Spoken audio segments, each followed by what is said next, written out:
Batam TV, Inspirasi Kepri.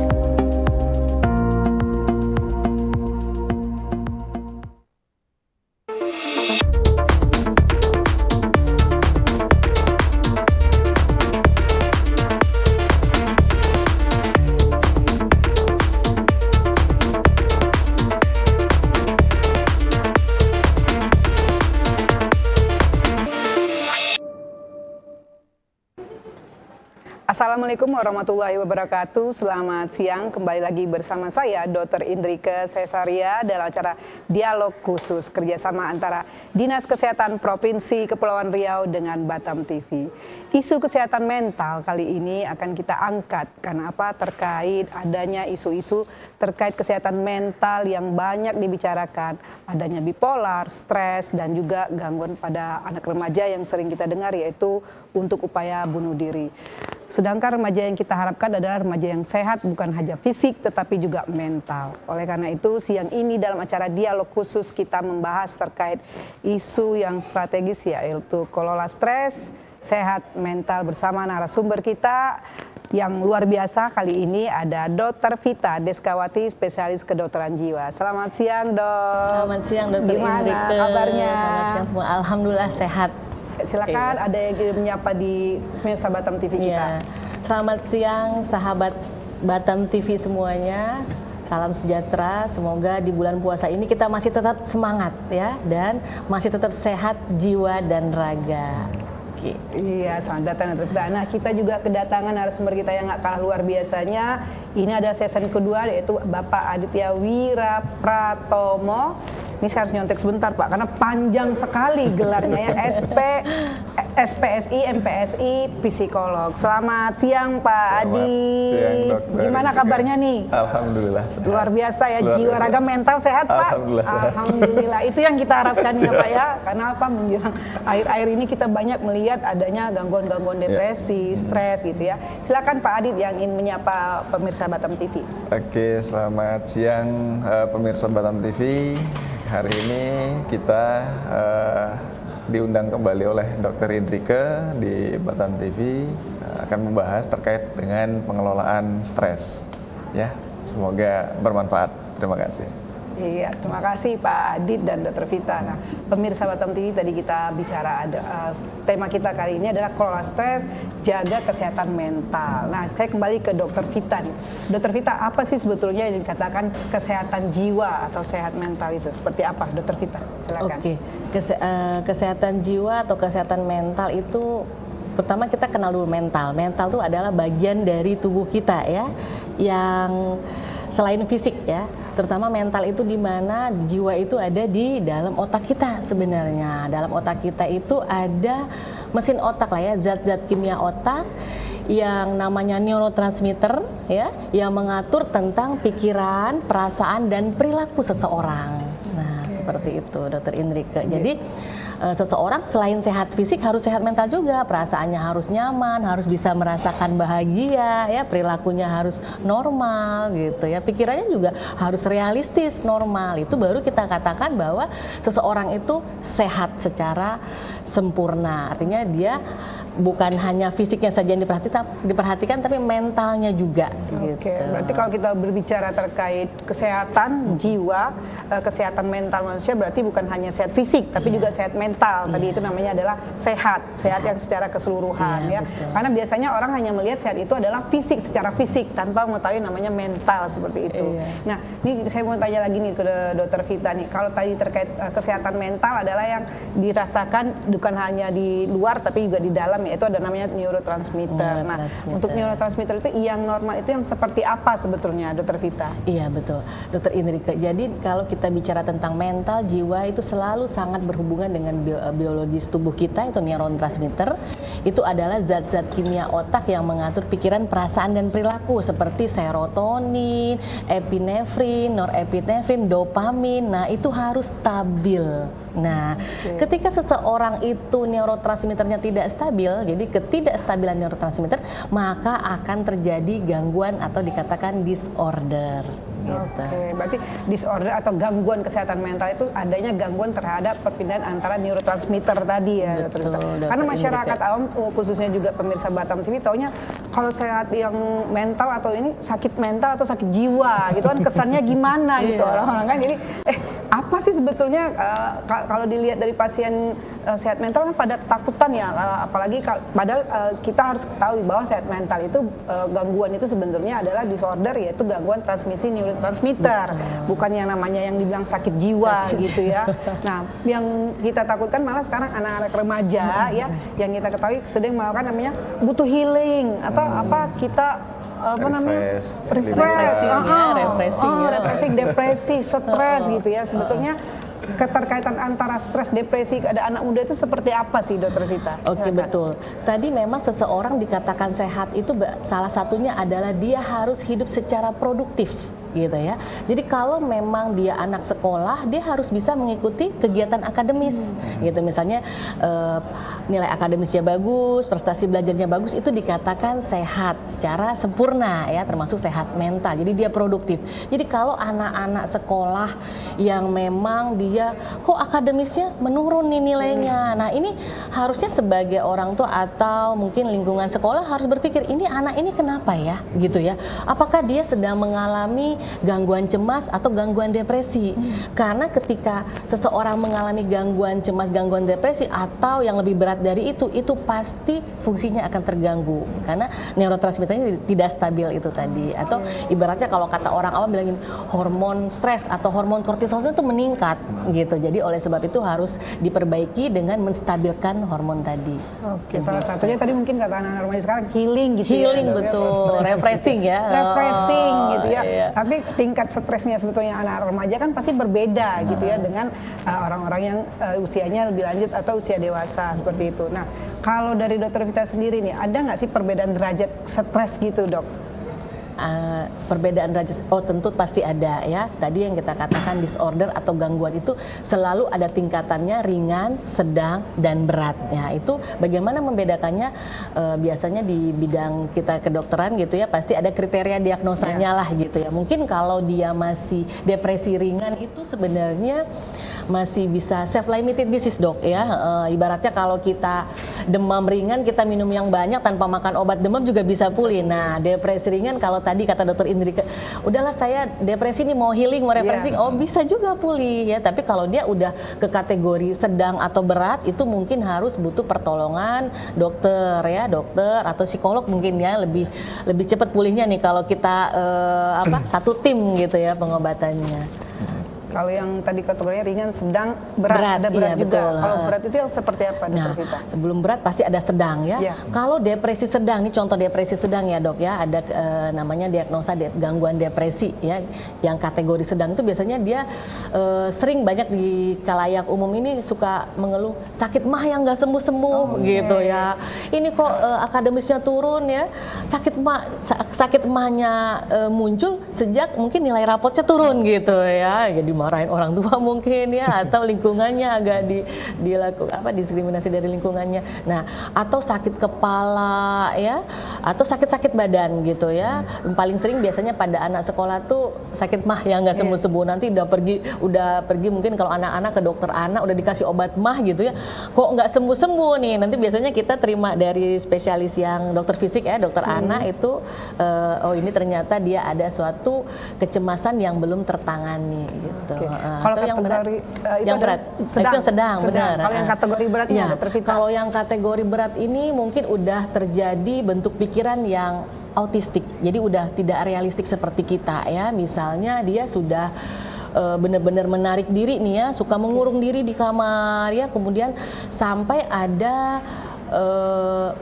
perilaku halusinasi, bicara sendiri, atau ada halusinasi dengar, halusinasi lihat. Terutama yang paling bahaya dan sangat emergensi adalah halusinasi dengar yang bentuknya perintah, misalnya bunuh diri aja gitu. Nah, jadi memang harusnya mereka-mereka atau anak-anak remaja yang bunuh diri itu tidak mungkin tiba-tiba ya, dan selalu itu mereka didorong oleh halusinasi dengar yang bentuknya perintah, Dok. Gitu. Oke, berarti kalau tadi kategorinya ada ringan, sedang, dan berat gitu ya. Kalau yang kategorinya biasanya tadi kan yang sedang, yang ringan bisa self limiting disease. Kalau sedang dia bisa namanya tadi yang somatisasinya muncul ya. Ada gejala keluhan-keluhan. Kalau keluhan sakit hati berkepanjangan itu masuk kategori mana? Oh gitu, sakit hati. Apa itu masuk ke dalam ini nggak kategori depresi, salah satu kategori depresi sedang kali ya? Iya. Nah tadi kalau dia bentuk pikirannya masih realistik seperti kita, itu mungkin masih kategori sedang ya, sakit hati. Mungkin dia punya dendam dan kesal. Iya, dendam. Jadi tidak bisa, gitu, betul, ya? tidak bisa belum bisa acceptance dengan apa yang dia hadapi gitu. Jadi kesal terus gitu ya. Berkepanjangan, betul. gitu ya, Jadi bikin sakit hati. Gitu. Ya, maunya pujaan hati ya. Iya. Nah, maunya Jadi, pujaan hati. Tadi kita ada lihat ya ringan, sedang, berat. Nah, saya kembali ke Pak Adit nih. Kalau misalnya dari sisi tadi depresi atau stres yang dengan derajatnya itu dari psikolognya seperti apa, Pak Adit? Silakan, Pak. Kalau kita sih tingkat stres itu nggak ada klasifikasi. Cuman kalau stres yang berkelanjutan tadi yang sudah disampaikan sama dokter itu masuk kategori misalkan nih dari stres yang pertama 0 sampai 10 nih. Kalau udah levelnya di atas 5, kategori masuk ke schizofren sedang gitu. Jadi orang yang suka marah-marah tanpa alasan juga termasuk yang kategori schizofren ya dok ya, atau gangguan kejiwaan. Nah jadi banyak yang nggak paham juga dokter Hendrika, ternyata ketika misalkan tahu, oh bapak profesinya psikolog ya, berarti bisa nyembuhin kejiwaan lah. Nah itu yang kelirunya di situ. Padahal kita psikolognya hanya berusaha membantu lewat saran. Ketika misalkan masuk kategori yang stresnya berat mengarah ke depresi, ya urusannya ke spesialis kejiwaan gitu. Ya. Nah, cuman kita membantu untuk mengelola stresnya. Ketika misalkan dia contoh kalau tadi di sekolah ya, teman-teman adik-adik di sekolah itu mendapatkan nilai yang buruk. Nah, contoh dia tekanan dari orang tua itu, kamu harus dapat peringkat 1 atau minimal 3 besar. Nah, ternyata pada saat nilai rapotnya keluar tidak masuk dalam 3 besar, malah kita bilanglah 5 besar ya. Nah itu udah stres bingung dia itu menghadapi orang tuanya seperti apa. Nah apakah tekanan nanti dari orang tuanya yang gimana? Nah itu yang harusnya diantisipasi, dikelola. Nah orang tua juga jangan sampai memberikan tekanan yang terlalu over kepada anak-anak sekolah gitu, karena kalau usianya masih remaja, ini kan masih rentan untuk mengelola stres itu seperti apa. Justru ketika teman-teman sekolah itu mendapatkan tekanan dari sekolah atau dari teman kelasnya sendiri, justru orang tua lah yang jadi tameng terdepan untuk membantu, ini anaknya kamu harusnya seperti apa gitu, seperti itu dokter. Berarti oke, terima kasih Pak Adit. Jadi kalau misalnya terkait tadi tingkatan derajat itu kan ringan, sedang, berat itu kalau dari kita di kedokteran jiwa, kalau dari psikolog itu batasan ininya berarti sampai mana tuh Pak Adit? Ya kalau kita bilang sih tidak ada stres yang parah kecuali dia bisa nge-manage stres itu. Kalau memang tidak bisa ya masuknya ke depresi gitu, kecemasan yang akut ya dok ya. Nah, seperti itu. Kalau tadi Pak Adi sampaikan kan kalau marah-marah tanpa sebab gitu. Jadi jadi saya tanya, marah tanpa sebab tuh gangguan tadi stres berat. Kalau marah dengan sebab itu masuk kategori apa? Misalnya karena masalah kerjaan atau masalah di kantor atau di sekolah gitu, karena marah temannya, itu masuk kategori gimana Pak Adi? Kalau misalkan dia dapat tekanan dari kantor nih, terus tidak bisa mengelola atau merespon stres itu seperti apa, dia sampai banting-banting barang, merugikan diri sendiri dengan minum-minuman keras, kemudian kebut-kebutan di jalan dan yang penuh resiko, nah itu juga masuk kategori yang cukup berat gitu. Ujung-ujungnya bisa mengarah ke ya bunuh diri tadi karena dia tidak menemukan teman untuk sharing gitu. Jadi salah satu untuk mengelola stres itu ya coba cari teman yang bisa kita percaya untuk sharing seperti itu. Oke, berarti kalau gitu memang batas-batasannya harus jelas gitu ya, Dokter Vita ya, Pak Adit ya. Jadi kalau tadi disampaikan, berarti bukan berarti kalau kita marah juga dengan alasan, itu juga bukan berarti baik juga, bukan berarti benar ya, karena memang kita harus tahu kenapa kita marah, terus bagaimana cara mengontrol kemarahan tersebut ya. Nah terus ditampilkan juga Pak Adit, kalau cemas berlebihan itu dalam psikolog juga seperti apa sih Pak Adit kalau kita lihat pengertian dari cemas berlebihan itu? Cemas itu tadi yang disampaikan oleh dokter, gangguan psikosomatis ya, seperti misalkan ini penyakitnya kalau didiagnosa dari dokter umum atau medis, secara medis nggak ketemu, tapi tiba-tiba kayak contoh simpelnya, ini mau bagi raport nih yang tadinya peringkatnya 3 besar, ternyata wah cemas nih. yang diare, yang sakit perut, pusing itu macam muncul gitu. Setiap orang beda-beda. Kalau saya cemas gitu kalau nonton jumpa cowok ganteng itu masuk kategori itu juga atau gimana gitu? Kalau saya juga termasuk cemas itu. Kalau misalkan biasanya gajian tanggal 1 ini mundur. Cemas gitu.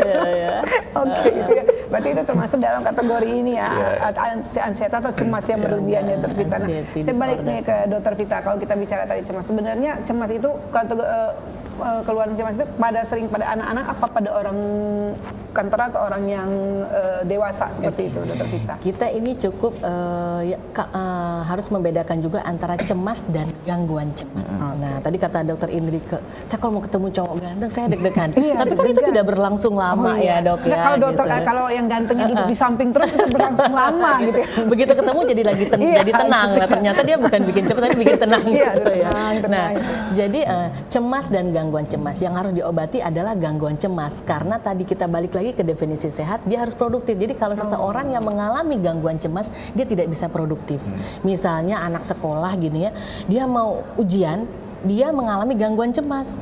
Jadi dia gangguan konsentrasi gitu ya. Harusnya dia menjawab benar tapi karena gangguan cemasnya ini yang terlalu tinggi sehingga membuat dia salah menjawab pertanyaan misalnya seperti itu yang harus diobati. Tapi kalau memang dia hanya cemas ringan yang bukan gangguan cemas, dia cukup tadi mungkin lakukan relaksasi pernafasan. Kita lakukan 2-3 kali gitu ya. Nah, itu hilang, itu tidak perlu diobati. Pada anak-anak ini paling sering, setiap orang nggak hanya pada anak-anak, biasanya pada orang dewasa juga, apa yang timbul misalnya gejala somatis tadi itu biasanya bergantung psikodinamika ya. Karena seseorang itu misalnya menjadi psikosomatis, pasti ada penyebabnya. Mungkin mungkin dia dikandung oleh ibu yang memang sedang kondisi depresi atau sebagainya gitu ya. Kemudian pola asuhnya terlalu otoriter gitu sehingga dia jadilah seperti itu. Jadi memang berbeda-beda tiap orang. Pada anak-anak biasanya kita melihat dari akademisnya saja cukup. Karena anak-anak ini kan agak susah bercerita ya, Dok ya. Atau kita menggunakan beberapa tools. Psikolog juga punya banyak toolsnya ya. Tools pemeriksaan penunjang untuk menegakkan diagnosa atau biasanya kalau yang paling sederhana digunakan oleh dokter psikiater biasanya host 3 person. Kita menyarankan anak ini bikin PR untuk menggambar, Dok, gitu.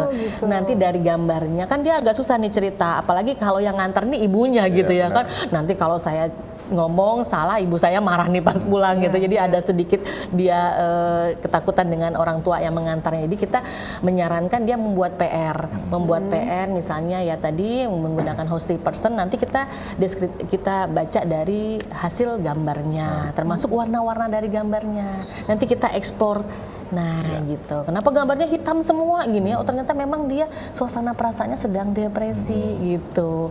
Oh kenapa ini warnanya mencrang banget gitu ya? Wah merah kuning apa? Oh ternyata dia memang gangguan mood yang terlalu elevasi misalnya ke arah bipolar dan sebagainya. Atau gambarnya kok aneh, lukisannya terbalik gitu ya? Nggak seperti ternyata dia lebih ke arah gangguan jiwa berat, mungkin ke arah schizofren yang bentuk pikirannya udah autistik gitu. Oke, berarti gitu ya. Kalau mungkin saya akan menggambarkan warna putih gitu ya, karena mau deket lebaran, jadi kembali ke fitrah gitu ya, jadi seperti itu. Ini saya mau tanya nih Pak Adit sama Dokter Vita, apakah stres itu masuk ke dalam gangguan jiwa atau tidak? Nah, tapi sebentar, jangan dijawab ya, nanti kita setelah segmen ini, kita akan melanjutkan lagi perbincangan kita, termasuk tadi ya, stres itu termasuk dalam gangguan jiwa atau tidak. Jangan kemana-mana, pemirsa Batam TV, kita break dulu, setelah ini kita tetap di acara Dialog Khusus Batam TV dengan kelola stres, jaga kesehatan mental.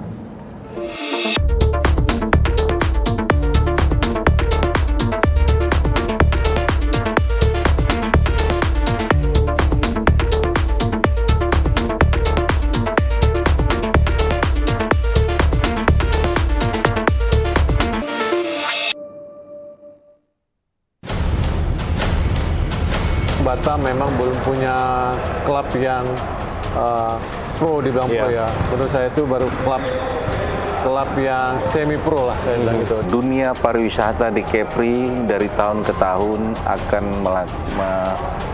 meningkat apabila Kepri sendiri diberikan perlakuan khusus oleh pemerintah pusat dalam hal ini tentang FOA itu sendiri. Dan kami sendiri mengalami hal-hal yang katanya sampai 2 tahun COVID, faktanya kami ekspansi. Faktanya kami melakukan terobosan-terobosan yang berapa investasi yang kami raih berhasil masuk. Adanya MOU baru yang disepakati oleh pemerintah Indonesia dan pemerintah Malaysia tentang pekerja domestik, Pak. Sadar nggak kita bahwa kita direbutkan oleh Malaysia dan Singapura? Dan mereka dengan cara mereka menghalang-halangi terjadinya transit di Indonesia.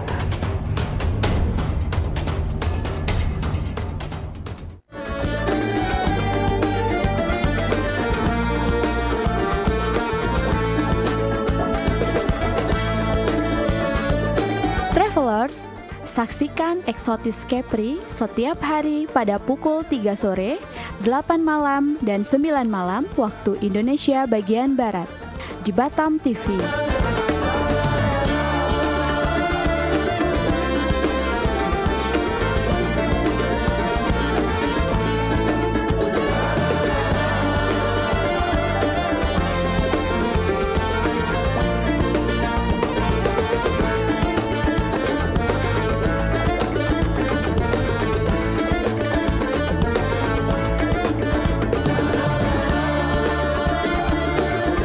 Nikmati keindahan destinasi wisata di Provinsi Kepri. Wisata ke Kepri aja. Bangga berwisata di Indonesia.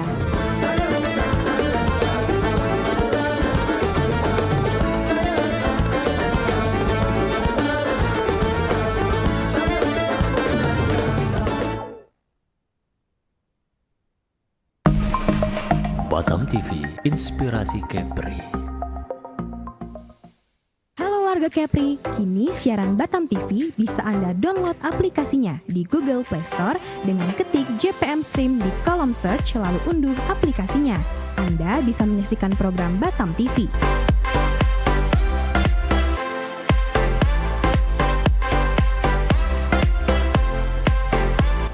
Jadi tunggu apa lagi? Semua informasi Kepri kapan saja, di mana saja, ada di genggaman tangan Anda.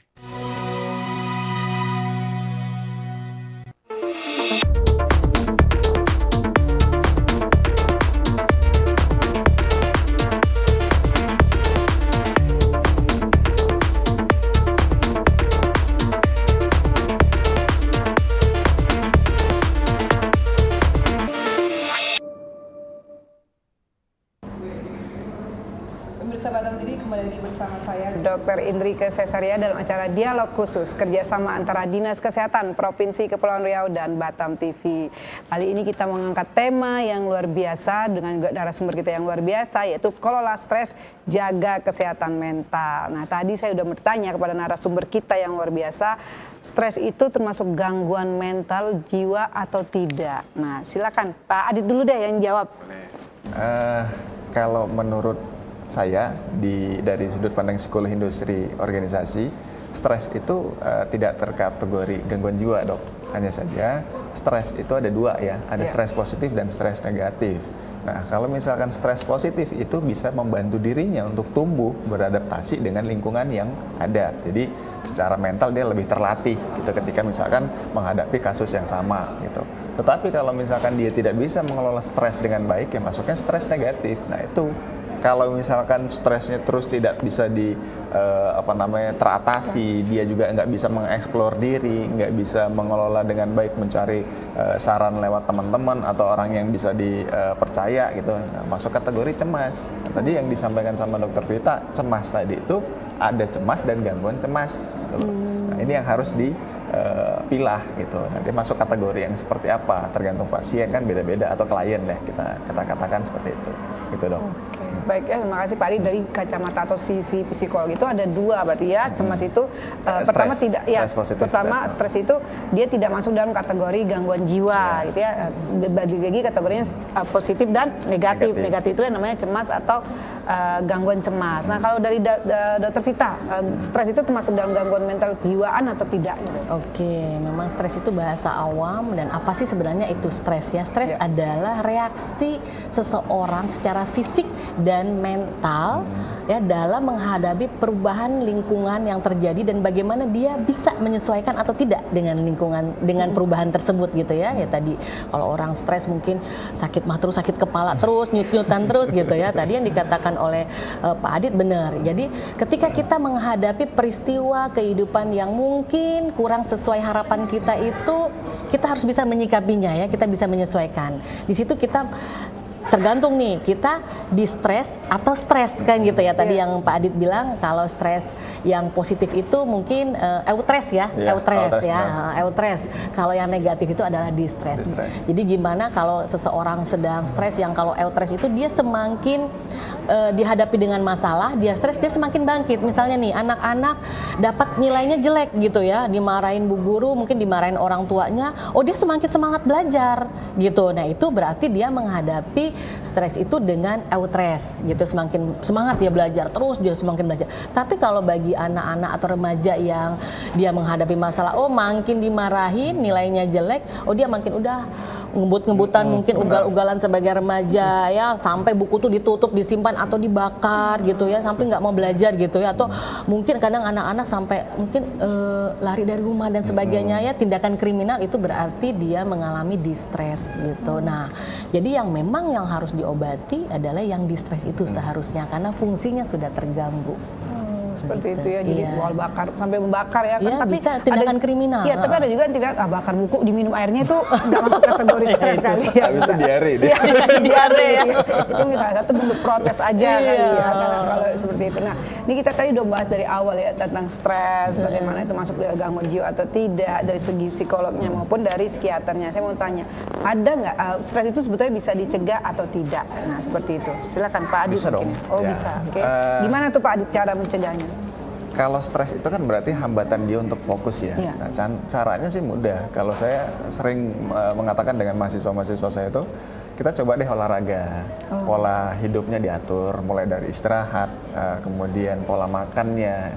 Jadi ya kalau kata orang dulu 4 sehat 5 sempurna ya boleh. Nah tapi kalaupun sekarang nggak sempat pakai yang 4 sehat 5 sempurna, ya dibarengin lah, kita ikutin instruksi Wapres, konsumsi pisang minimal.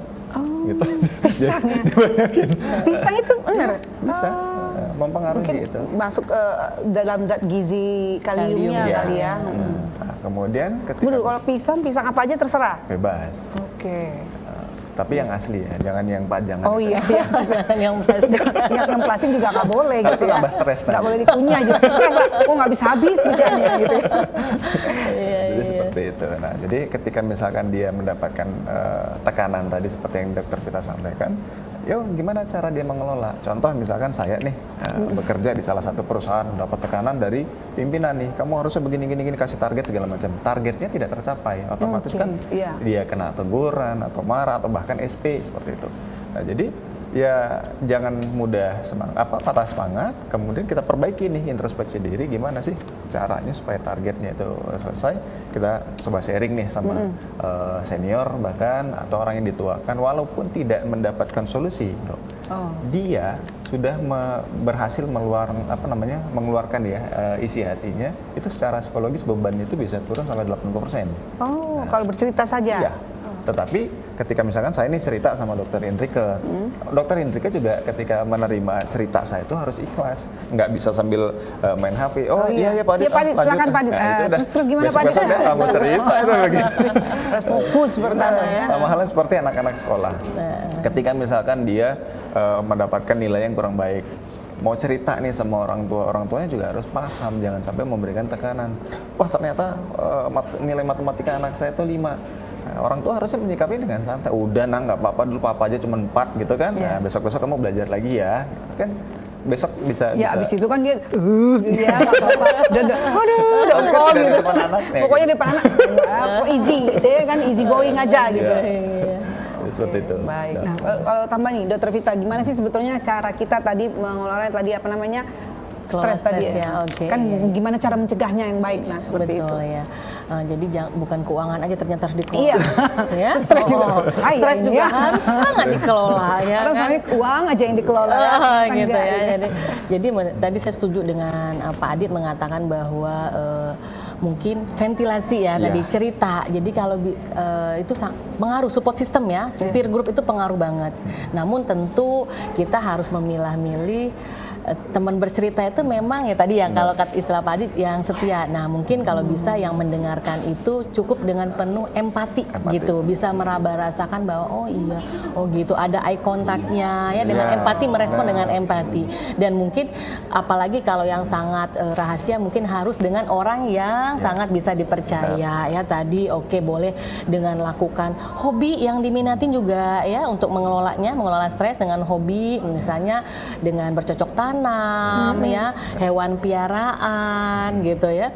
Kemudian olahraga juga, makan makanan bergizi tadi menurut Pak Adi bagus, pisang ya Pak Adi mungkin itu elektrolitnya bagus ya, terutama kaliumnya ya kan. Karena kalau stres itu kalau kortisolnya meningkat memang menurunkan kalium. Nah, ternyata kalau pasien-pasien depresi nih datang ke kita nih Dokter Indrike ya, biasanya kita cek elektrolitnya. Ternyata memang imbalance elektrolit. Ya biasanya natriumnya rendah, kaliumnya rendah. Nah, karena ketidakstabilan neurotransmitter itu tadi. Jadi mungkin ini makan makanan bergizi terutama pisang ya Pak Adit ya. Mungkin itu udah penelitian lah. Mudah-mudahan penelitian maka udah bisa diputuskan bahwa pisang itu bagus untuk menangani stres ya. Makan, olahraga, hobi, ibadah tentu pasti ya. Cairan juga. Cairan minum yang banyak ya, kemudian ibadah, kemudian tadi salah satu relaksasi pernafasan. Oke, karena biasanya orang yang stres banget tuh waktu dia denial banget dengan kondisi yang baru dia diterima atau anger ya, marah bagaimana ini bisa cepat acceptance nih, bisa cepat terima nih kalau memang nilainya nggak bagus gitu ya kan. Nah, bagaimana caranya? Jangan terlalu ini udah belajar mati-matian tapi ini gurunya nih yang salah nih gitu. Denial padahal seperti itu ya. Jadi itu punya peer group ya, betul sebagai keluarga juga harus disupport anak-anak relaksasi pernafasan, beribadah, olahraga, makan makanan bergizi tadi, refreshing itu kalau anggarannya ada ya, atau healing tadi ya Dok ya. Tapi jangan setelah healing uang habis depresi lagi pas pulang gitu, begitu lihat saldonya kurang gitu ya. Oh depresi, jangan seperti itu. Jadi itu mungkin kalau healing yang menggunakan biaya itu mungkin terakhir lah gitu ya, karena itu ada angka-angkanya. Jangan sampai tadi ya udah pulang saldo habis depresi lagi tambah lagi gitu ya, jadi cemas lagi, cemas yang berlebihan seperti itu. Sama ada P3K untuk menangani stres juga kecemasan. Itu ada namanya guided imagery sama self talk gitu. Jadi kita bisa membayangkan nih hal-hal yang indah, bisa dengan mengekspresikan mata merem nih, kita bayangin apa yang kita senang. Misalkan ada yang senang sama Dokter Indrike gitu kan. Banyak kan, kalau senang tuh banyak. Oh iya siap. Jadi sama cowok ya. Banyak kan. Bisa tenang dia. Bayangin Dokter Indrike tenang. Oke, dia bisa lanjut aktif. Memang sistem sifatnya temporer, sementara yang itu. Kemudian juga belajar komunikasi. Untuk kesulitankah dia untuk mengekspresikan diri, coba deh bicara di depan cermin. Nah, tetapi dengan kata-kata yang positif gitu. Ya, aku harus seperti apa? Atau bahkan dulu yang lebih sering perempuan tuh nuangkan ke dalam tulisan cerita. Seperti itu. Tapi tidak untuk dibacakan depan umum ya. Dulu diary ya. Zaman dulu diary gitu ya. Itu salah satu ventilasi sebenarnya. Karena kan tidak semua orang punya peer group yang bagus ya. Bahkan kadang-kadang ada beberapa di lapangan itu keluarganya nggak support gitu ya, nggak support. Jadi ya udah, kalau zaman diary itu bagus juga itu nulis dia kan. Kalau perlu tulisannya nanti dijadikan angkat cerita based on truth story gitu ya, berdasarkan realita hidup. Benar, atau nggak usah dibilang seperti itu. Ini berdasarkan kisah nyata, nggak tahu kisah nyata siapa, padahal yang sendiri nyata gitu ya. Seperti itu. Jadi itu salah satu bentuk daripada mengelola stres yang baik dan benar gitu ya. Jadi kalau misalnya tadi mau curhat, kita lihat peer educatornya seperti apa, teman yang mau dicurhatin seperti apa. Jangan yang ibaratnya nggak bisa menjaga rahasia gitu ya. Kita mau bercerita malah satu RT satu kampung tahu. Apalagi ibu-ibu gosip tuh ya, pengen cerita, wah ini rahasia. Aduh ini sebenarnya gimana ya ceritanya? Aduh tapi kalau nggak dicerita gimana gitu ya. Jadi pada penasaran apa sih? Aduh gimana gitu lah. Jadi akhirnya bercerita seperti itu ya. Itu dengan orang yang dipercaya. Kalaupun mungkin sulit ya, karena kan biasanya kalau orang-orang yang depresi itu dia memilih memiliki simptom ide curiga. Iya. Ya, jadi itu agak menarik diri, agak sulit ya. Padahal orang tuh itu hanya perasaannya saja karena gangguan perasaan. Jadi mungkin kalau mentok-mentok bisa ke medis gitu ya, ke psikolog atau psikolog klinis atau ke dokter umum juga udah pinter men-screening lah ya dengan tools atau ke psikiater. Karena tetap harus menolong. Yang paling berperan utama untuk membantu diri kita adalah diri kita sendiri gitu. Karena apalagi kalau masalah jiwa ini bukan belahan jiwa ya dok ya. Beda ya. Ini gangguan jiwa ini sangat stigmat. Kalau negara kita masih stigmatisasi ya. Saya ini udah lama dok biasanya datang begitu, tapi keluarga melarang nggak boleh berobat, hanya mengatakan kurang iman, kamu kurang sholat begitu. Padahal nggak, itu tidak ada hubungannya antara tidak ada korelasi antara keimanan dengan gangguan mental. Karena siapapun bisa mengalami gangguan mental ketika dia tidak bisa mengelola stresnya dengan bagus, tidak bisa acceptance dengan perubahan-perubahan lingkungan yang dihadapinya gitu. Jadi itu memang bisa ke medis kalau memang sangat-sangat udah butuh pertolongan gitu ya. Tapi lebih bagus deteksi dini karena kementerian juga sudah harus deteksi dini. Apapun kalau ditanganin sedini mungkin prognosanya atau dugaan pemulihannya tuh lebih bagus dibanding dia datang ke kita udah schizofren gitu ya, udah gangguan jiwa berat. Itu mungkin dia kalau di bidang psikiatri mungkin harus konsumsi obat seumur hidup gitu. Ibaratnya kalau udah pasien kanker datang udah stadium terminal kan ya, berarti terapinya kan selamanya gitu. Panjang ya, sudah memang harus sedini susah mungkin diobati gitu ya. Kalau memang tidak mau diobati harus pintar mengelola stres tadi gitu. Sama ini mungkin pemirsa Batam TV juga belum tahu dok, ketika misalkan berkunjung ke psikolog atau ke dokter psikiater ya, kita kan ada inform concern ya dok ya. Jadi kerahasiaan klien itu sangat-sangat dijaga. Betul. Nah, jadi kalau tadi dokter Vita sampaikan ngobrol dengan teman aja masih ragu, curiga, ya ke psikolog juga curiga. Nah makanya kita sebutkan ada di poin-poin di inform concern itu, kita suruh dia baca lagi, nah baru mulai deh mencair, ada yang tertawa sendiri, ada yang menangis, ada yang nggak bisa mengekspresikan diri gitu. Bahkan sampai ya tadi bunuh diri itu nggak menutup kemungkinan. Makanya hal-hal seperti itu yang harus kita dampingin terus gitu. Ya, mungkin damping ini tidak harus ketemu, bisa komunikasi by phone gitu ya. Seperti itu. Iya memang kalau di kita misalnya di rumah sakit gitu ada dalam satu berkas rekam medis. Nah, rekam medis itu satu buku pasien itu memang ada undang-undangnya bahwa kita wajib menjaga kerahasiaan pasien. Jadi pasien nggak usah khawatir nanti dokter ngomong-ngomong nggak ya? Enggak. Bahkan kalau seandainya dia berkasus di sekolah, kalaupun ada seseorang atau pihak tertentu meminta keterangan, kita juga nggak bisa langsung buka gitu ya kan, pasti ada inform concern yang bersangkutan bersedia atau tidak. Jadi betul kata Pak Adit bahwa tentu kerahasiaannya pasti kita jaga ya. Jadi kalau saya itu ibaratnya begitu pasien buka pintu keluar, kita jangankan gejalanya, namanya juga kita udah lupa gitu ya. Karena apa? Ya sudah, itu udah jadi satu kesatuan kerahasiaan kita gitu ya. Saking banyaknya pasien.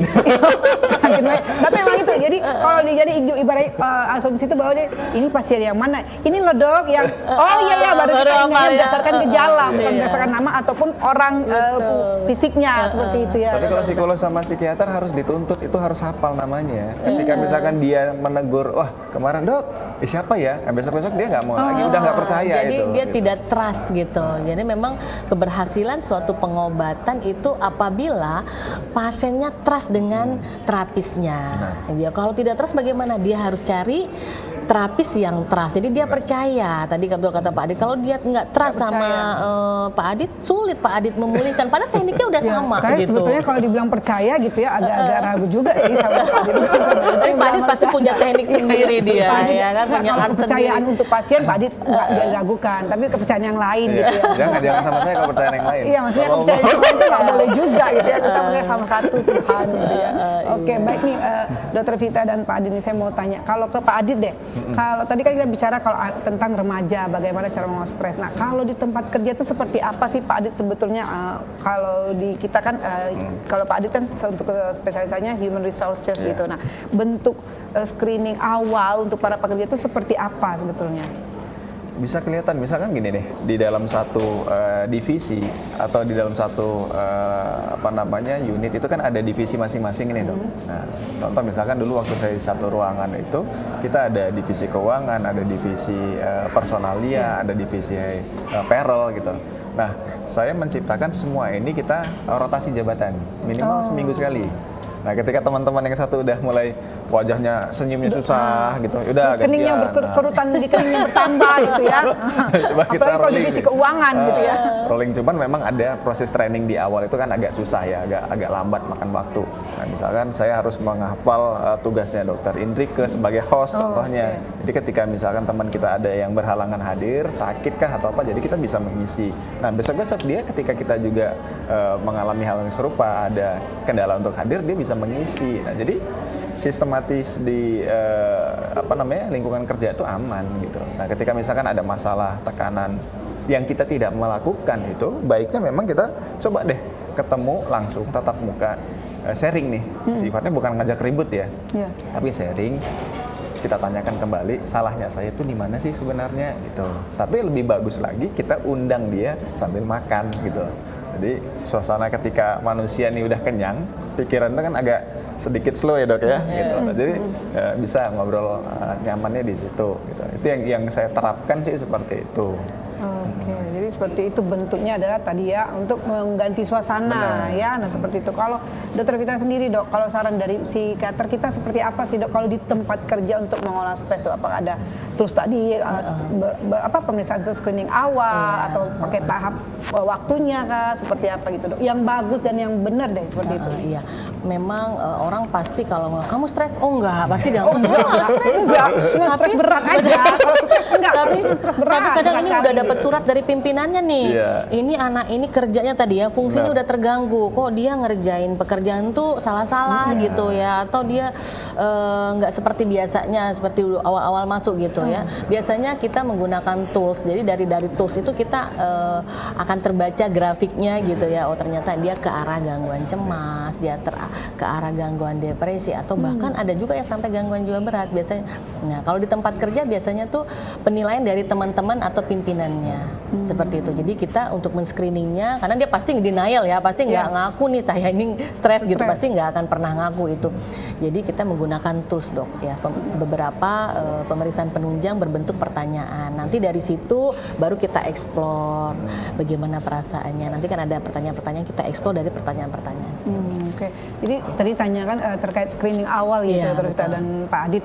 Kalau di tempat kerja tuh bagusnya rentang waktu untuk screening awal tuh berapa lama periodenya dok? Atau misalnya bisa tiap hari atau seperti apa sih sebetulnya screening untuk mendeteksi awal stres yang untuk kaum pekerja gitu Dokter Vita? Ya. Kalau biasanya karyawan masuk ke, bukan karyawan, ada mahasiswa juga sekarang udah banyak ya mahasiswa, atau karena begitu dia mau masuk aja biasanya kita udah lakukan tes, biasanya kita pakai MMPI ya dok ya. Nah di situ kita terlihat nih ego strength-nya kuat enggak ya, dia bisa problem solving apa enggak gitu ya kan. Kalau misalnya dari grafik misalnya yang menentukan problem solving nih, namanya kita kehidupan pasti banyak permasalahan lah dok ya gitu. Bagaimana kita menyesuaikan dengan perubahan-perubahan lingkungan yang terjadi pada kita. Kalau memang lemah grafiknya itu akan rentan dia gitu, karena setiap individu ketika dimarahin pimpinan pasti beda-beda reaksinya kan gitu ya. Si A mungkin dia biasa aja dia, tapi si B baru nadanya tinggi aja dia udah agak serangan panik gitu ya, atau sumbu pendek gitu ya, senggol dikit bacot gitu ya, sumbu pendek istilahnya ya. Nah jadi kita karena karyawan biasanya kan masuk itu kita screening dulu, kita screening liatin, nanti kalau bagusnya sih kita 3-6 bulan dok. Ya benar. Iya, 3-6 bulan. Gitu juga ya. Kalau di kita minimal 6 bulan.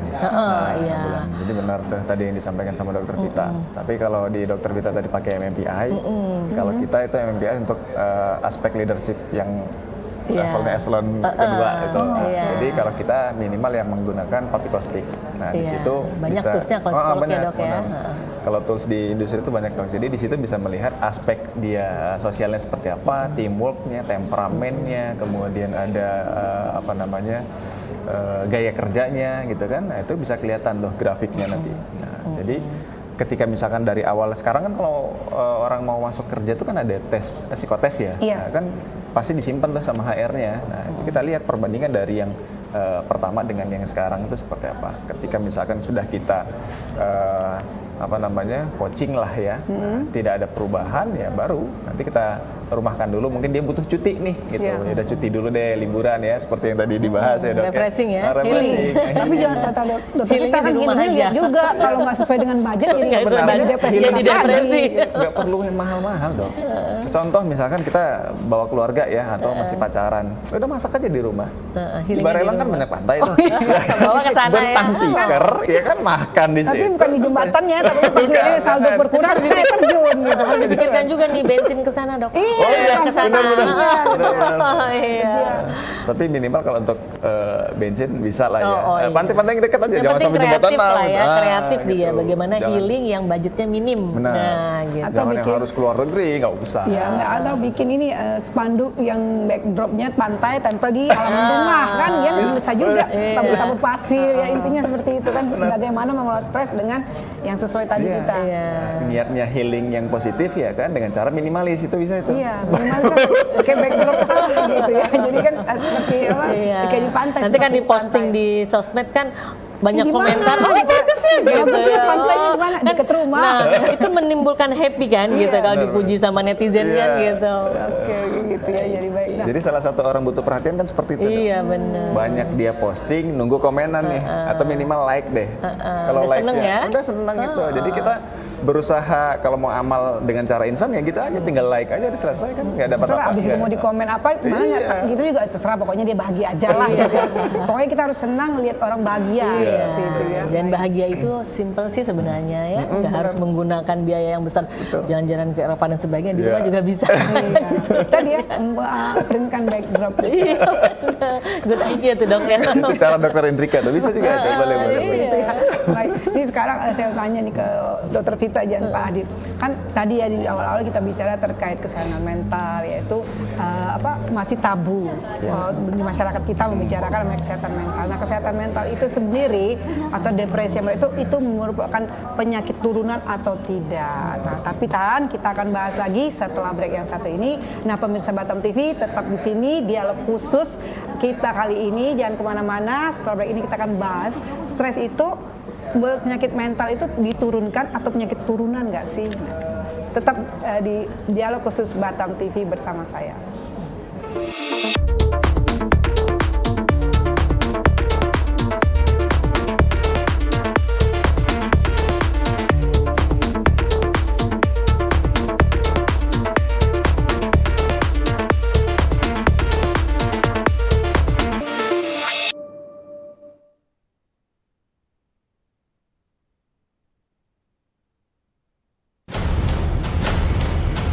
Batam memang belum punya klub yang pro dibilang pro ya.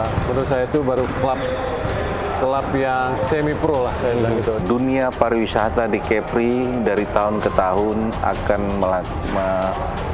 meningkat apabila Kepri sendiri diberikan perlakuan khusus oleh pemerintah pusat dalam hal ini tentang FOA itu sendiri. Dan kami sendiri mengalami hal-hal yang katanya sampai 2 tahun COVID, faktanya kami ekspansi. Faktanya kami melakukan terobosan-terobosan yang berapa investasi yang kami raih berhasil masuk. Adanya MOU baru yang disepakati oleh pemerintah Indonesia dan pemerintah Malaysia tentang pekerja domestik, Pak. Sadar nggak kita bahwa kita direbutkan oleh Malaysia dan Singapura? Dan mereka dengan cara mereka menghalang-halangi terjadinya transit di Indonesia.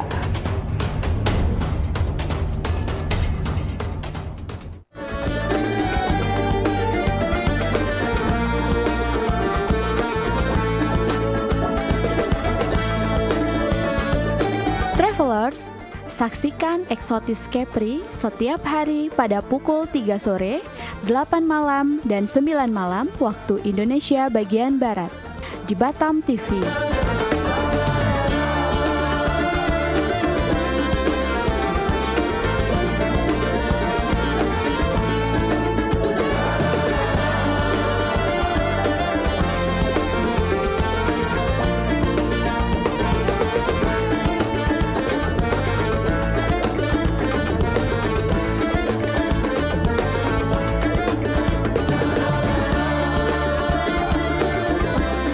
Nikmati keindahan destinasi wisata di Provinsi Kepri.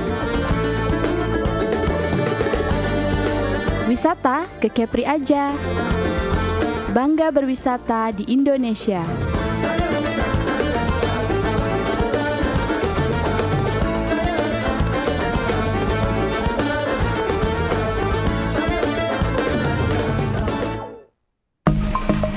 Batam TV, inspirasi Kepri. Halo warga Kepri, kini siaran Batam TV bisa Anda download aplikasinya di Google Play Store dengan ketik JPM Stream di kolom search lalu unduh aplikasinya. Anda bisa menyaksikan program Batam TV.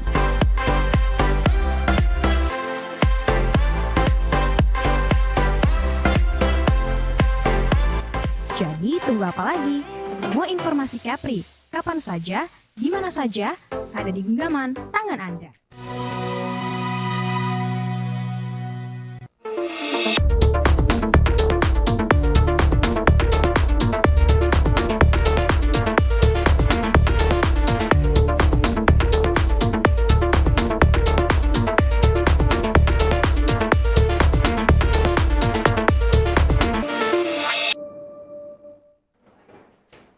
Pemirsa Batam TV, kembali lagi bersama saya Dr. Indrike Sesaria dalam acara dialog khusus kerjasama antara Dinas Kesehatan Provinsi Kepulauan Riau bersama Batam TV.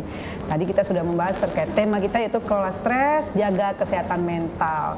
Kita sudah bahas bagaimana cara mencegah stres yang baik dan benar ya. Salah satunya tadi self healing ya. Self healing juga disesuaikan bagaimana tadi kita menyesuaikan budget yang ada di kita untuk nggak mesti harus jauh-jauh self healingnya, di rumah juga bisa bagaimana kita mengontrolnya. Nah, tadi narasumber kita kali ini kita akan membahas bersama narasumber kita yang luar biasa yaitu kesehatan orang sehat jiwa sakit jiwa atau sakit mental itu penyakit keturunan atau diturunkan tidak sih? Nah, kita kembali ke narasumber kita.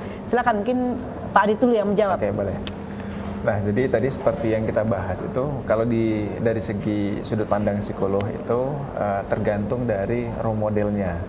Kalau misalkan, mohon maaf, ada yang mengasuh atau orang tua atau yang dia lihat atau dia hidup dengan yang ada di lingkungan itu mengalami dalam tanda kutip gangguan kejiwaan, ya itu bisa jadi dia seperti itu gitu. Nah, jadi caranya gimana kalau yang mengalami gangguan kejiwaan seperti di kebanyakan yang terekspos itu di Pulau Jawa harus dipasung, itu juga nggak benar, salah itu. Nah, itu kan mungkin metode yang hemat dengan cara yang sangat salah. Itu yang nggak boleh seperti itu. Tetapi kalau dikatakan untuk dalam faktor keturunan sih, saya sih mengatakan tidak. Baik, nanti bukan karena diturunkan atau secara langsung gitu ya Pak Adit ya, karena lihat dari role modelnya ya, bisa jadi mungkin itu dari keluarga inti atau mungkin yang terdekat seperti yang dilihatnya sehari-hari, tetangga kah atau seperti apa gitu. Nah, Dokter Vita, bagaimana Dokter Vita penjelasannya bahwa penyakit atau sakit jiwa itu adalah penyakit diturunkan atau tidak? Oke. Untuk mental disorder ya, gangguan mental, gangguan jiwa itu tadi di awal saya udah katakan siapapun bisa. Dari mulai anak kecil sampai lansia, lanjut usia juga bisa. Mau yang miskin, kaya ya, atau yang sedang-sedang juga bisa.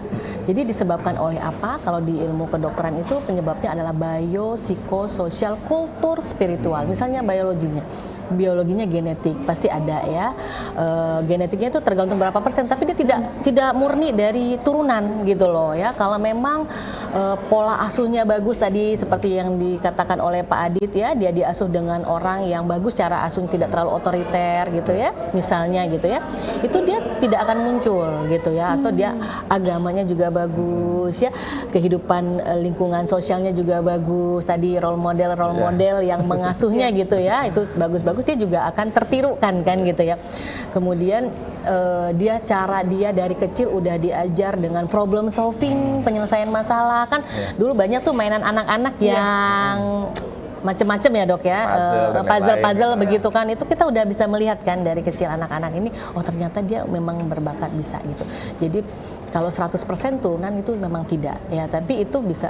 Jadi kalaupun orang tua yang mengalami gangguan mental, misalnya skizofrenia lah, gangguan mental yang berat di bagian psikiatri, belum tentu anaknya juga mengalami skizofren gitu ya. Tergantung tadi, kalau memang dia bisa mengelola stres ya, mengelola masalah-masalah kehidupan dia gitu, dia tidak akan muncul tidak akan 100% gitu ya, Dok. Berarti tadi yang ditanyakan apa mental disorder itu penyakit diturunkan atau turunan itu nggak berarti langsung diturunkan. Tidak ya? langsung. Kemudian tadi ya seperti apa? Karena tadi ya kita lihat juga dari pola asuh atau role modelnya ya dari sosial yang kehidupan bisa sosialnya. kehidupan sosialnya. Nah, terus kita mau tanya nih ke Dokter Vita deh. Kalau tadi kan kita udah bahas tentang kalau stres, gangguan-gangguan mental disorder. Nah, yang sekarang sering dibicarakan itu ada namanya tadi bipolar. Nah, itu dia, kita singgung sedikit. Bipolar itu apa sih sebetulnya? Nah, namanya bagus ya, bipolar. Iya, Kalau di bagian psikiatri bagus nama-nama dia bahasanya. Ya, bipolar, oh, bagus sekali. Bipolar, Keren gitu ya. skizofrenia, keren ya. Skizofreni. Oke, Gitu ya. bipolar ini adalah merupakan suatu gangguan mood. Ya, jadi mood dia bi itu artinya 2. Jadi dia ada kutub depresi dan kutub manik. Nah, kutub depresi semuanya udah pasti tahu lah ya, berarti moodnya terlalu turun. Kutub manik dia terlalu naik, terlalu elevasi, bahagia yang berlebihan gitu ya, sampai susah dikendalikan. Dan tentu dia ada yang ringan dan berat, ada tingkatan-tingkatan. Ada bipolar tipe 1, bipolar tipe 2 ya. Kalau bipolar tipe 1 tuh misalnya yang ringan itu hipoman gitu ya, itu bagus tuh, dia semangat, tapi sebenarnya dia lelah gitu ya. Biasanya ada gejalanya, kebutuhan tidurnya menurun, tapi orangnya semangat gitu. Bagus tuh kalau kita punya staff-staff seperti itu. Tapi jangan sampai karena stresor dia menyebabkan bipolar yang berat gitu. Jadi itu gangguan mood dan itu bisa diobatin. Bisa diobatin, artinya di manage tentu pengobatannya sebisa mungkin dihindarin alternatif ya, Dok ya, gitu ya. Jadi memang harus ke medis. Jadi karena memang dia udah potensi mengalami gangguan. Biasanya tuh lebih banyak pada perempuan, Dok. Ya, pada perempuan gitu ya, pada ibu-ibu gitu, karena dia mau nggak mau dituntut untuk untuk multitasking gitu ya kan. Lebih ke Pak Adi gitu, Pak. Lebih ke ibu-ibu dia langsung bahagia, tapi bahagia gitu. Tenang, bukan apa ini karena gender gitu ya. Tapi ada gue dari bipolar itu nggak berarti gitu ya, Dok. Iya. Tadi jangan senang dulu maksudnya Dokter Vita, karena mungkin ibu-ibu mungkin lebih banyak. Iya, lebih banyak, lebih sering ini mengungkapkan prevalensinya Pak Adi. Karena perempuan juga kan memiliki gitu. hormon yang kalau mau menstruasi atau menopause itu ada pengaruh hormonal juga gitu, sehingga moodnya kan agak-agak swing gitu ya, Dok ya.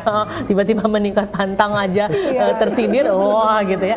Nah, kalau bipolar pada banyak perempuan, kalau schizofren banyak-banyak pada laki-laki. Nah, kenapa? Nah, jadi adil ya. Karena laki-laki ini lebih tertutup ya.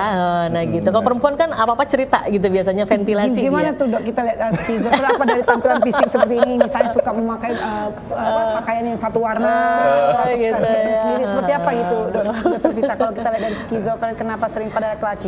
Karena laki-laki ini dia lebih introvert ya, Dok ya. Nah, dia lebih apa-apa tuh merasa udah saya nyelesain sendiri gitu. Super power. Iya, gitu ya. padahal dia sebenarnya belum tentu mampu menyelesaikan gitu. Jadi lebih tertutup gitu ya.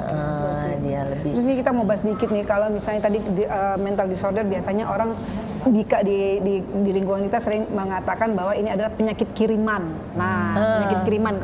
Itu kenapa? Karena kelamaan duduk di pohon salah satunya. Nah, itu seperti apa sebetulnya? Pak Adit mungkin ya, karena kayak saya lihat Pak Adit tuh memahami penyakit kiriman gitu ya. Silakan Pak Adit.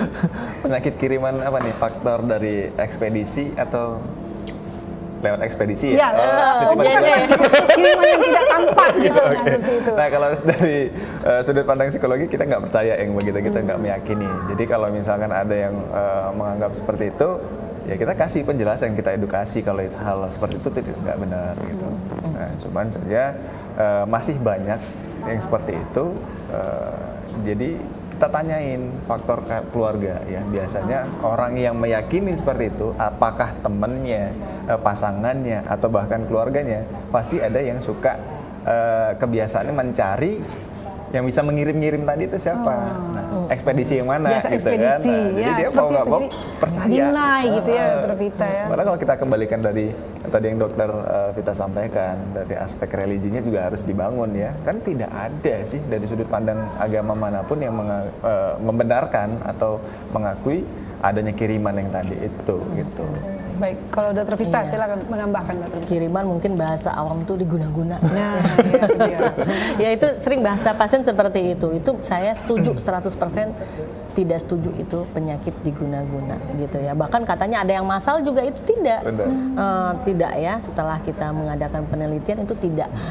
Nah, betul tadi kita mengeksplor ya Pak Adit ya, ini kenapa anak ini mungkin dia sedang mengalami depresi, tapi mungkin ada hubungan dengan kepribadian seseorang. Misalnya kayak kesurupan, oh dia ini kalau diagnosa mungkin yang non medis yang non medis yang pemikiran yang agak konvensional itu pasti diguna-guna gitu ya. Pasti ada orang nggak suka gitu ya. Misalnya cinta ditolak, benar begitu ya. Pasti diagnosanya itu nggak ada kriteria diagnosa kayak kita biasanya sesuai PDGJ 3 atau DSM 5 gitu ya. Pasti diagnosanya nggak ada yang lain itu deh gitu ya. Ini pasti ada yang nggak suka nih dengan kesuksesan dia, makanya gitu. Nah sebenarnya itu memang tidak ada kalau untuk istilah diguna-guna atau kiriman ya dok ya, dan itu biasanya ada faktor penyebabnya kenapa beliau munculnya seperti itu. Bisa dari gejalanya bisa kita ekor, mungkin kepribadiannya juga, mungkin dia lebih memiliki ciri kepribadian atau gangguan kepribadian histrikal yang agak dramatisir gitu ya, jadi dia sedikit aja gampang kayak orang kesurupan gitu ya. Nah itu bisa diobatin secara medis ya, silakan diobatin dan itu bisa pulih. Gitu. Malah kalau di kita tuh beberapa yang gejala kesurupan itu karena pengaruh hipoksia mungkinnya bisa jadi bisa, betul. Kita jadi histerik seperti itu. Betul. Nanti tapi dia diam kok udah itu. Ya dia udah kehabisan energi gitu ya. Napas aja dia udah susah, betul, gitu, kan? udah kehabisan energi. Ya pasti dia diam kan. Jadi dopaminnya udah banyak keluar gitu. Makanya kalau misalnya kita ada gangguan medis atau apa, pergi ke pemeriksaan tadi ya, ke tempat yang benar, bukan ke jalur-jalur yang lain seperti itu ya. Baik. Nah, Dokter Vita dan Pak Adit nih, kita mau closing statement. Apa yang disampaikan ke pemirsa Batam TV? Poin penting dari kelola stres, jaga kesehatan mental. Silakan Pak Adit. Oke. Nah, pemirsa Batam TV, saya ingin menyampaikan ketika misalkan kita mengalami masalah, ingin sharing nih ke psikolog, nggak perlu takut ke psikolog mana saja boleh, jangan takut nanti dijudge, wah ini gangguan kejiwaan, nggak akan seperti itu. Nah, ketika misalkan sudah datang ke psikolog kunjungan dan kita merasa ini harus diselesaikan ke psikiatri, kita akan rujuk. Nah, jadi seperti itu. Tidak akan kita oh si A kemarin kunjungan ke saya nih ternyata kasusnya seperti ini, akan kita explore identitasnya, itu nggak seperti itu. Nah, jadi seperti itu. Terima kasih. Baik, terima kasih Pak Adit. Jadi kerahasiaan pasien tetap dijaga. Ya. Silakan Dokter Vita. Ya, terima kasih Dokter Indrika. Para sahabat Batam TV ya, tadi saya setuju dengan closing statement dari Pak Adit ya. Silakan ditangani ya. Jadi apapun yang ditangani sedini mungkin itu pasti akan bagus dibanding udah kronis datang ke kita. Dan kalau sedikit perbedaan nih antara psikolog dan psikiater, mungkin kalau dokter senjatanya adalah obat dan tidak akan bikin ketergantungan ya.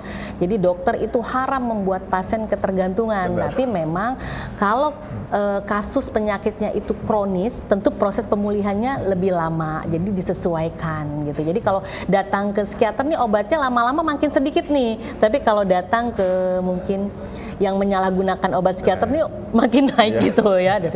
Apapun lakukan tadi ya, kelola stres itu kalau memang bisa ketika kita menghadapi stres kita bisa mengelolanya sehingga sampai kita acceptance dengan perubahan lingkungan yang kita hadapi, silahkan. Tetapi apabila kita tidak bisa membantu diri kita dalam menghadapi stres, silahkan datang kepada ahlinya, boleh kepada psikolog klinis atau psikolog atau ke dokter psikiater atau ke dokter umum juga udah pada pinter-pinter ini untuk screening ya, mendeteksi dini sampai penanganan atau rujukan. Ya. Baik, nah terima kasih Dokter Vita, Pak Adit ya, pemirsa Batam TV. Tadi mental disorder atau gangguan mental bukan penyakit keturunan, apalagi penyakit diturunkan. Ya, kita tetap bisa mengelola stres di awal-awal melalui screening atau deteksi dini ke fasilitas kesehatan. Nah, pemirsa Batam TV, demikian sesi kita hari ini di dialog khusus dengan kelola stres, jaga kesehatan mental. Kita akan ketemu lagi bersama saya Dr. Indrike Sesaria dalam acara dialog khusus bekerjasama antara Dinas Kesehatan Provinsi Kepulauan Riau bersama Batam TV. Sampai jumpa, ciao.